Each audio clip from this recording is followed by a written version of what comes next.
நண்பர்களே சமீபத்தில் Asus நிறுவனம் Zenfone 7 சீரிஸ் மொபைலை வந்து வெற்றிகரமாக இந்தியாவுக்கு வெளியே லான்ச் பண்ணிட்டாங்க. ஸோ இந்த மொபைல் வந்து OnePlus 8 சீரிஸ்க்கு வந்து டாப் 40 இருக்க போகிறாங்க அப்படிங்கிற மாதிரி சொல்கிறாங்க. உண்மையா? அப்படி உண்மையாக இருந்தால் ஸோ இந்த Asusோட Zenfone 7 சீரிஸ் மொபைலில் என்னெல்லாம் இருக்குது அப்படிங்கிறத கண்டிப்பாக இந்த வீடியோவில் தெரிஞ்சுக்கலாம். அதுக்கு நீங்கள் என்ன பண்ணுறீங்க, இந்த வீடியோவை லைக் கொடுத்துக்கோங்க. அதே மாதிரி இந்த வீடியோவை எந்த பகுதி நீங்கள் மிஸ் பண்ணாமல் தொடர்ச்சியாக பாருங்கள். அதே மாதிரி இந்த வீடியோ முதல்ல வந்து கடைசி வரைக்கும் வாட்ச் பண்ணுங்கள். ஸோ என் பேர் செய்ய நீங்கள் பார்க்குற சேனல் தமிழ் டெக் ஜிஞ்சர். வாங்க முழுமையான வீடியோக்குள்ளே போகலாம்.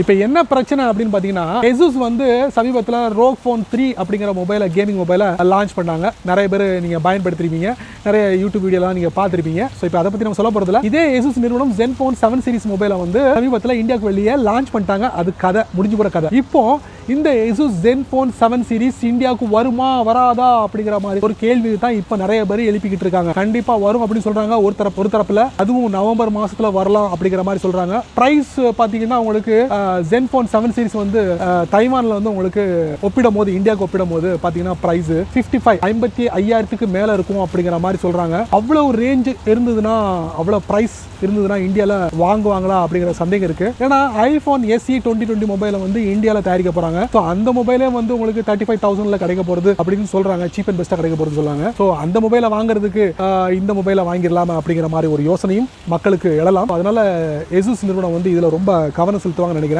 Zenfone 7 சீரிஸை வந்து இந்தியாவில் லான்ச் பண்ணும்போது ஸோ இந்த மொபைல் வந்து OnePlus 8க்கு போட்டியா அப்படிங்கிற மாதிரி ஒரு கேள்வியும் நிறைய பேர் எழுப்பியிருக்காங்க. ஏன்னா OnePlus 8 சீரிஸில் வந்து பார்த்தீங்கன்னா பேட்டரிலாம் பிக் பேட்டரி நிறைய விஷயங்களை வந்து கொடுத்துருக்காங்க OnePlus நிறுவனம். ஸோ அதே மாதிரி Asus Zenfone 7 சீரிஸில் வந்து என்ன விஷயங்கள்லாம் இருக்கு அப்படிங்கிறத ஒரு லைட்டாக பார்த்துட்டு போயிடலாமா? ஏன்னா இன் ஃபியூச்சரில் இந்த மொபைலை பற்றி நீங்கள் வாங்குறதுக்கு முன்னாடி முழுமையாக தெரிஞ்சுக்கலாம்ல, அதுக்காக அட்வான்ஸாக தெரிஞ்சுக்கலாம்ல, அதுக்கு தான். ஸோ வீடியோவை தொடர்ச்சியாக பாருங்கள். ஸோ இப்போ வந்து Zenfone 7 சீரிஸ், அதுக்கப்புறம் Zenfone 7 Pro இந்த ரெண்டு மாடல்களில் தைவானில் லான்ச் பண்ணிட்டாங்க. ஸோ இந்த மொபைலை பொறுத்த வரைக்கும் உங்களுக்கு நார்மலில், அதாவது Zenfone 7ல் வந்து உங்களுக்கு பார்த்தீங்கன்னா 6GB RAM 8GB RAM 128GB internal storage கொடுத்துருக்காங்க. அதே மாதிரி Zenfone 7 Proவில் பார்த்தீங்கன்னா உங்களுக்கு 8GB RAM 256GB internal storage கொடுத்துருக்காங்க. அதே மாதிரி உங்களுக்கு ப்ராசஸர் பார்த்தீங்கன்னா Snapdragon 865 ப்ளஸ் வந்து ப்ரோவில் கொடுத்துருக்காங்க. அதே மாதிரி நார்மலில் பார்த்தீங்கன்னா உங்களுக்கு 865 கொடுத்து முடிச்சிட்டாங்கன்னு வச்சுக்கோங்க.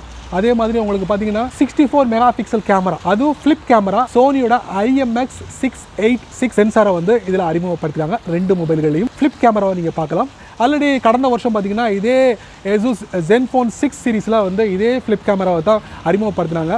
ஸோ அதை வந்து அப்படியே ஃபாலோ பண்ணுறாங்க Zenfone 7 சீரிஸில். வேறு என்ன பார்த்தீங்கன்னா Android 10 அவங்க சொந்த OS-ஆன Zen UI 7 மூலியமாக Android 10 வந்து இயங்கும் அப்படின்ட்டு இருக்காங்க. மற்றபடி நார்மலான விஷயங்கள். அதுக்கப்புறம் இன்னொரு முக்கியமான விஷயங்கள், இந்த ஃபோனில் பார்த்தீங்கன்னா battery, heavy battery 5000 mAh battery கொடுத்துருக்காங்க. ஒரு நார்மல் Zenfone 7 மொபைல் பார்த்தீங்கன்னா ப்ரைஸ் இந்தியாவுக்கு லேண்ட் ஆச்சுன்னா ஒரு 55,000 அப்படிங்கிற மாதிரி எதிர்பார்க்குறாங்க எல்லாரும். இதுக்கு கீழே இருந்தால் எல்லாரும் வாங்குறதுக்கு ரெடியாக இருப்பாங்க. ஏன்னா 50க்கு மேலே இருந்தால் கண்டிப்பாக யோசிப்பாங்க. ஸோ ஆரம்ப விலை ஒரு 55 அப்படிங்கிற மாதிரி இருக்குது. அதிகபட்சமாக பார்த்தீங்கன்னா ஒரு 70,000 அப்படிங்கிற மாதிரி லீக் சொல்லுது.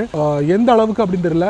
நவம்பர் மாதம் அப்படிங்கிற மாதிரி சொல்கிறாங்க. நவம்பர் வரைக்கும் நம்ம பொறுத்திருந்து பார்க்கலாம் இந்த Asusோட Zenfone 7 சீரிஸ் மொபைல். அது அப்படியே வரப்போகிறது இல்லை. அதில் வந்து Z வரும் அப்படிங்கிற மாதிரி சொல்கிறாங்க. முன்னாடியா பின்னாடியா அப்படிங்கிறது தெரியல. ஸோ நம்மளும் பொறுத்திருந்து பார்க்கலாம். Asusோட அட்டகாசமான Zenfone 7 சீரிஸ் மொபைல் இந்தியாவில் விரைவில் காத்திருப்போம் பொறுமையா. என்ன நண்பர்களே, இந்த வீடியோ நீங்கள் ரொம்ப பொறுமையாக நீங்கள் வாட்ச் பண்ணிருப்பீங்க. Asusோட Zenfone 7 சீரிஸ் மொபைலோட ஒரு சில விஷயங்களை வந்து நான் உங்களுக்கு தெரியப்படுத்திருக்கேன். கண்டிப்பாக OnePlus 8 சீரிஸ்க்கு வந்து டஃப்பாக இருக்கும் அப்படின்னு நினைக்கிறேன். ஏன்னா Samsung Galaxy Note 20 அல்ட்ரா மொபைலும் லான்ச் பண்ணியிருக்காங்க இந்தியாவில். அதே மாதிரி OnePlus 8 சீரிஸ் மொபைலும் இந்தியாவில் அறிமுகப்படுத்தினாங்க. இப்போ இந்த Asus Zenfone 7 சீரிஸ் வந்து இந்தியாவில் வரதுக்கு காத்துக்கிட்டு இருக்காங்க. வரும்போது இந்த OnePlus அதுக்கப்புறம் Samsung இவங்கெல்லாம் எங்கே இருப்பாங்கன்னு தெரியாது அப்படின்னு நினைக்கிறேன். கண்டிப்பாக இதை பற்றியும் இந்த வீடியோவை பற்றியும் மறக்காமல் கீழே உள்ள கமெண்ட் செக்ஷனில் பதிவு பண்ணுறீங்க. அதே மாதிரி இந்த வீடியோ உங்களுக்கு பிடிச்சிருந்தா உங்கள் நண்பருக்கு நீங்கள் ஷேர் பண்ணுங்கள். அதே போல் இந்த சேனலுக்கு நீங்கள் முதல் தடவை வந்தீங்கன்னா இந்த வீடியோ கீழே ஒரு அழகான சிவப்பு கலர் பட்டன் இருக்குது. அதை நீங்கள் சப்ஸ்கிரைப் பண்ணுங்கள், லைக் பண்ணுங்கள். பிடிக்கலன்னா அன்லைக் பண்ணுங்கள், கவலையே இல்லை.